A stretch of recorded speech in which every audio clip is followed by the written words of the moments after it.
Yo, what's going on? In this video, I'm going to be sharing my top 7 combat tips for Red Dead Redemption 2. So if you want to get better at combat so that you can start slaying like a badass, then stay tuned. It's been a cold winter and it's lasted far too long.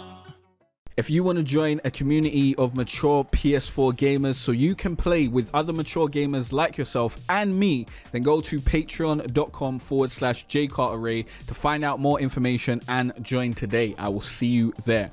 Yo, what's going on? I'm Jay Carteray from growonyoutube.com, teaching you how to be better.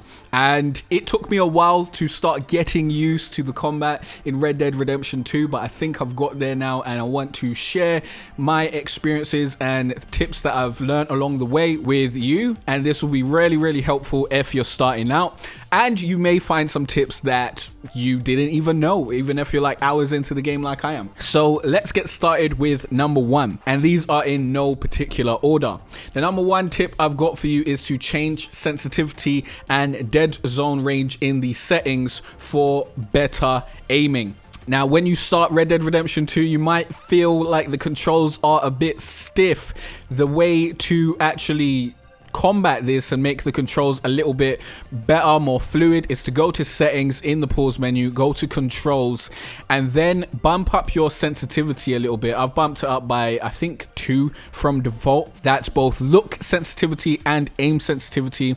Bump up aim look acceleration to the top and turn down aim look dead zone to the bottom. You could also change the lock on modes if you really want to, but I have not done that myself. But go through the controls and see if you can adjust things to make it more suit your playstyle. The second tip I've got for you is when you are aiming, make sure you aim for a second, wait until the crosshair gets smaller, and that will make your shots more accurate. When you start to aim, you'll see that the crosshair starts with a bloom, and then as you hold down the aim button, the crosshair gets smaller, and that is showing you that your shot is now going to be more accurate. If you just keep on shooting when the crosshair is bloomed and it's like a big circle, then your shots are going to be way less accurate. So keep that in mind. Also, stop moving when you shoot if possible, as that also makes you more accurate. When you're moving, you're way more inaccurate. You're going to miss more of your shots, and to do this, you want to use cover. Using cover should be common sense in this game. You want to use cover at any point possible when you're on foot, but there is a bit of a caveat, and that comes with the third tip that I got for you. Keep moving when you're being shot at on your horse. Now, when you're on your horse, you don't really have the opportunity to take cover, and the fights that you engage in when you're on the horse usually comes with a bunch of other people on horses, especially if you're getting ambushed or you're in the middle of a mission. You never want to just stop. If you stop, then you're going to be a sitting duck and you are just going to eat a whole load of bullets. It's harder for the enemies to shoot you when you're moving, but it's also harder for you to shoot your enemies, so you want to be using that dead eye, and you want to be just moving and then looking back and trying to get a shot, and moving and then looking back and trying to get a shot. Try and keep it a bit steady. Tip number 4 is all about Deadeye. Now, Deadeye seems different from the first game. I'm unsure if that's 100% correct because I haven't played the first game in ages, but when I played Red Dead Redemption 1, it seemed like when you entered Deadeye, your aim speed was way faster than it is in Red Dead Redemption 2, and that's led to me using Deadeye differently than I would in Red Dead Redemption 1. Now, in Red Dead Redemption 1, I would activate Deadeye. I would pick a bunch of people, let's say like 5 people, to get headshots on, and I'd aim the cursor over them and press R1 to select those targets, and then shoot, let go of Deadeye, and kill everyone, basically. In this, that's not what I'm doing. Instead, I'm not trying to kill 5 people at once without untriggering Deadeye, because it just doesn't seem like the best option, because you just use all your Deadeye.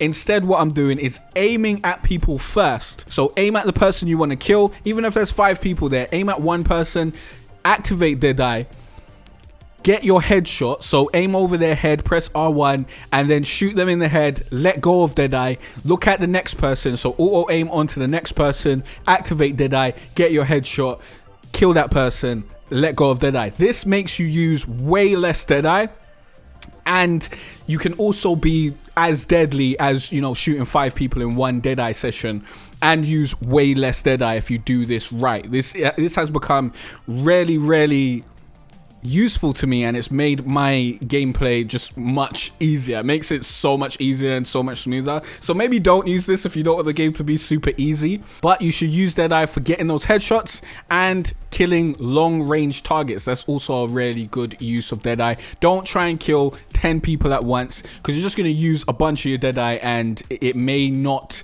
come out with you killing as many people as possible, because the aiming is just so slow when you're in Deadeye. It's hard to get from target to target.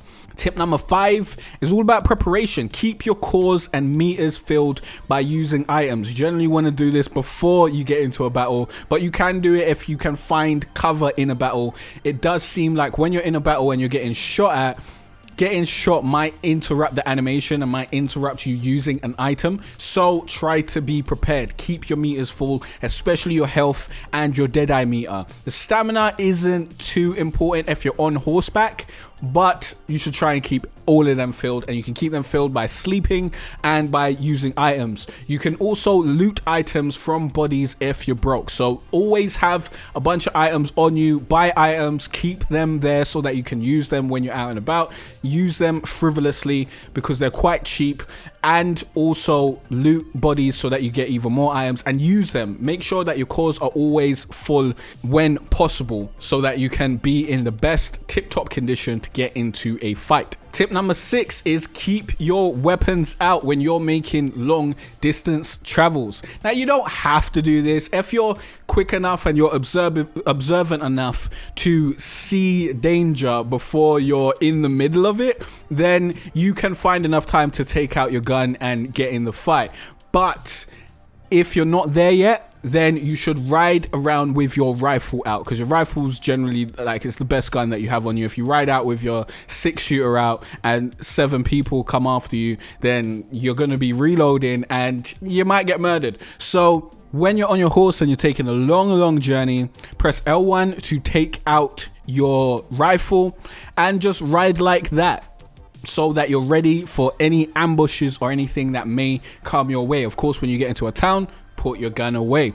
But this can help you fight back when people get the drop on you, when people try and rob you, when people try and ambush you, when bounty hunters come for you. This will give you the opportunity to react in a short amount of time. Now, if you don't want to keep your weapons out, then you will just need to look out for these things that may be occurring. And as you play the game, you'll see different situations arise where people block the road, or people come out of nowhere and they try to shake you down and rob you. And if you keep enough distance between you and them, then you'll have enough time to take out your rifle and start aiming at heads and shooting people before they have time to mow you down. So you can do that. But, you know, if you're unsure about that, you haven't played the game for a long amount of time to recognize those things, keep your gun out.